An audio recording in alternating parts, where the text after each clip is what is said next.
Fogo Morto, de José Lins do Rego, parte 2, capítulo 1. Esse é o 5º vídeo. Falei no vídeo passado que iria voltar à leitura, mas na verdade não, porque eu saí aqui da gravação e fiquei pensando num desfecho bem interessante para a discussão que a gente teve no vídeo passado.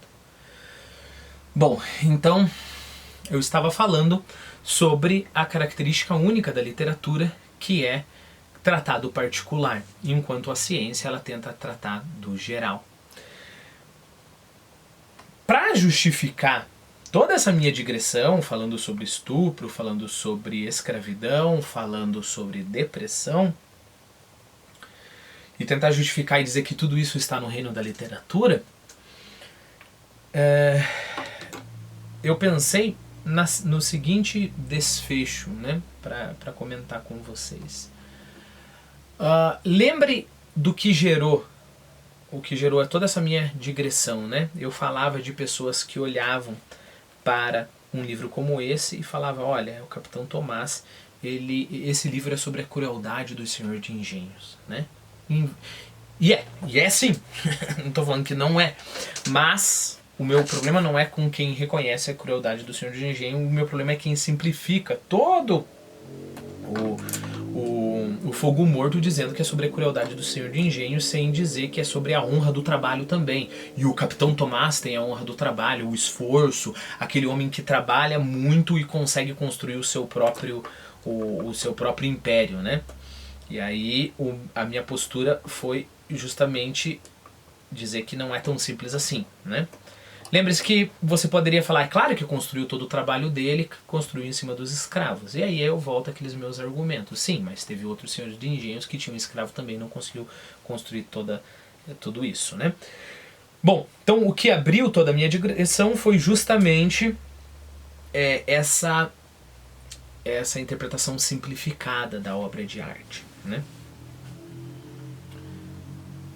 Qual que é a postura que simplifica a obra de arte? Qual crítico que vai fazer isso? É o crítico cientista. Okay? É o crítico cientista. Eu não acredito que os bons críticos literários sejam cientistas. E estou falando até dos trabalhos acadêmicos, embora a gente chame de uma iniciação à pesquisa científica, o trabalho científico em letras, eu acho que em diversos casos, quando os caras são bons, é só nome, né? Por quê? Porque, lembre-se, o cientista ele acha o geral, né? Como eu falei para você. E se você lê um livro com uma postura meramente científica, você vai procurar, por exemplo, a discriminação do Senhor do Engenho. Então, eu vou achar lá, tá, o Capitão Tomás é um, tá, esse outro capitão aqui é outro, eu vou pegar outro livro, esse outro cara é outro, e esse outro cara é outro, né? Então, você tenta achar os aspectos gerais para que se encaixe numa etiqueta que você criou, né? E isso é fazer ciência. É claro, estou falando de gente ruim, ok? Tem muito trabalho acadêmico bom, tem muito crítico. Eu tenho aqui o Otto Maria Carpo, não dá para ver no vídeo, né? Mas eu tenho aqui a história da literatura ocidental do Otto Maria Carpo. Tem muito cara bom, né?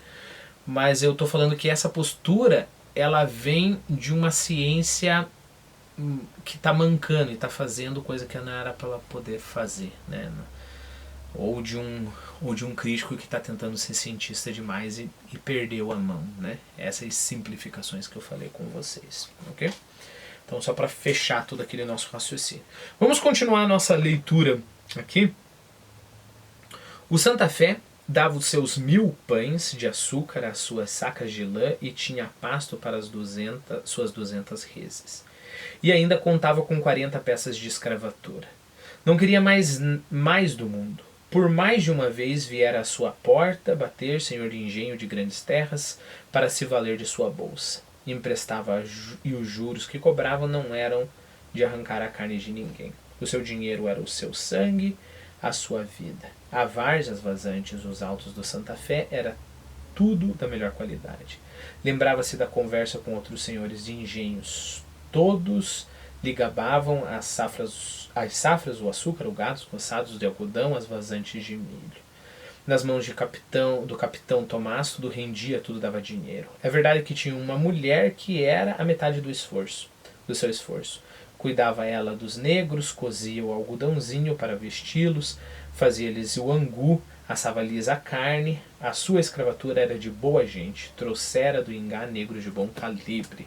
E aqui a gente tinha digredido, né? Nunca comprara peça barata. Então ele nunca chegava lá e achava os escravos mais baratos, né? Resto de gente que só lhe desse trabalho. Negro ruim e barato deixava para os pechincheiros. Queria povo para o trabalho. Negra que parisse, braços e mais braços para os seus partidos. Partidos aqui, plantações, né?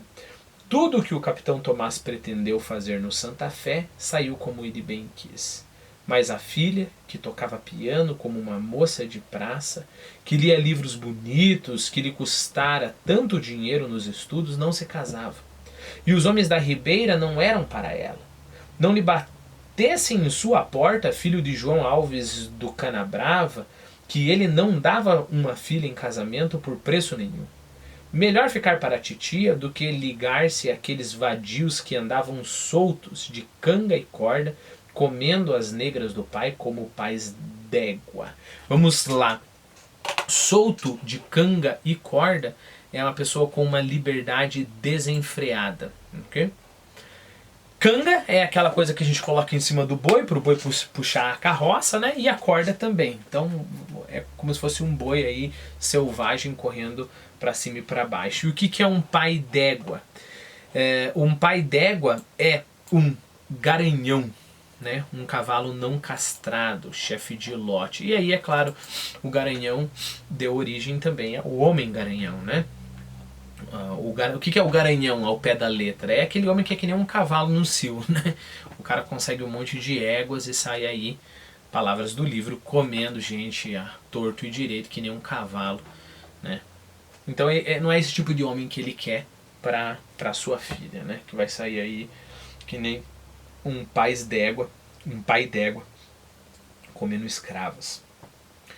E os filhos de Manuel César do Taipu tinham ido para os estudos, eram doutores. Seriam dignos de Amélia? Não seriam. Aquela gente do Taipu tratava a mulher como bicho. Amélia era uma seda, uma flor de jardim. Não.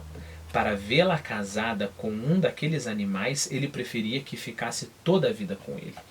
Tinha dinheiro de ouro que lhe daria para comprar um engenho para a filha. Um engenho de porteira fechada. Lembre-se dessa expressão porteira fechada.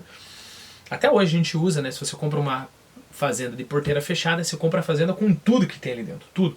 Com plantação, com a casa, com os utensílios, com cavalo, galinha, tudo. Então ele tinha dinheiro para comprar um engenho de porteira fechada. Era que parasse um homem que fosse branco, de bons modos, capaz de fazê-la feliz, de tratá-la como ela merecia. O capitão Tomás ficava velho, já não era o mesmo dos outros tempos. O Santa Fé, porém, continuava com a mesma força, engenho de casa de purgar cheia, de partidos bem tratados, de rendimento certo. Dona Amélia tocava músicas no piano grande. Foi quando apareceu em visita ao capitão um rapaz de Pernambuco, um filho de Antônio Chacon, das bandas de Palmares. Era o parente Luís César de Holanda Chacon. O Lula, né? O pai morrera nas lutas de 48. Contava-se muito da coragem de Antônio Chacon, cercado nas matas do Jacuípe, com Pedro Ivo, batendo-se com uma força do governo até morrer. Então lembre-se, a gente leu na nossa notinha lá sobre o Pedro Ivo também, né? Deixar a mulher com um filho de pouca idade. O menino era esse que o capitão Tomás hospedava, como a um parente que muito amasse. Sempre ouvira falar do velho Chacon como homem de bem, corajoso, dando a vida pelo chefe que mataram em Recife. Nunes Machado era nome que o capitão pronunciava com fervor. Morreram no campo da honra. Era o parente de que a história falava. Nunes Machado. E realmente falava, né? Fala até hoje. O seco capitão Tomás, quando pronunciava esse nome, molhava os olhos de lágrimas. agora viera para visitá-lo o filho único de Antônio Chacon, que morrera com as armas na mão, cercado de tropa, ao lado dos Afonsos de Japaranduba. Era um rapaz cerimonioso, de boa aparência, trato fino.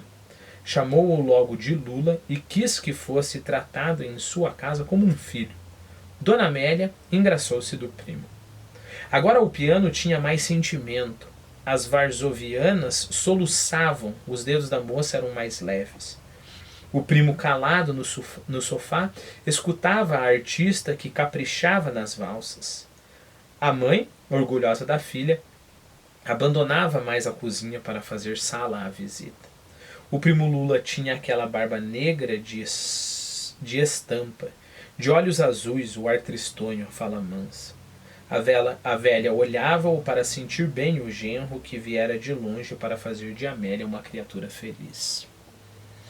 Nunca aquele piano falara com tanto sentimento. Amélia dedilhava como uma fada. O capitão ficava em silêncio, escutando a filha, que dava a sua alma ao primo nas músicas do coração que tocava. Quando Luís César de Holanda Chacon marcou o dia da viagem, o capitão Tomás esperou o pedido à mão de sua filha. Iria para Recife num melado que ele comprara ao velho Ribeiro de Itabaiana. Melado aqui, a gente está falando de um cavalo, ok? Um cavalo com cor de melado.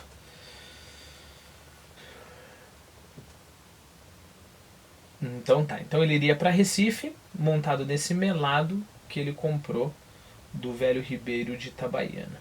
O primo Lula agradeceu muito. Tomás esperou o pedido, tá? Iria para o Recife no melado que ele comprara. Ah, tá. O primo Lula agradeceu muito a oferta, não podia aceitar. A viagem era longa e podia estropiar um cavalo tão fino. Ah, tá. Reparei, a sintaxe aqui, na minha opinião, tá um pouco estranha, mas dá pra gente interpretar, né?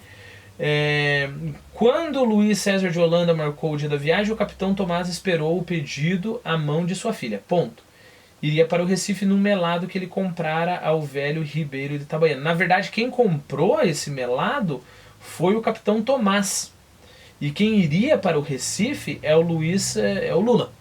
Ok? Isso, pra mim, tem um probleminha ali na sintaxe. Mas dá pra entender bem tranquilo, né? Porque, olha a próxima frase. O primo Lula agradeceu muito a oferta, não podia aceitar. Não podia aceitar ir para Recife com esse cavalo novo que o capitão Tomás comprou do velho Ribeiro Itabaiana. A viagem era longa e podia estropiar um cavalo tão fino.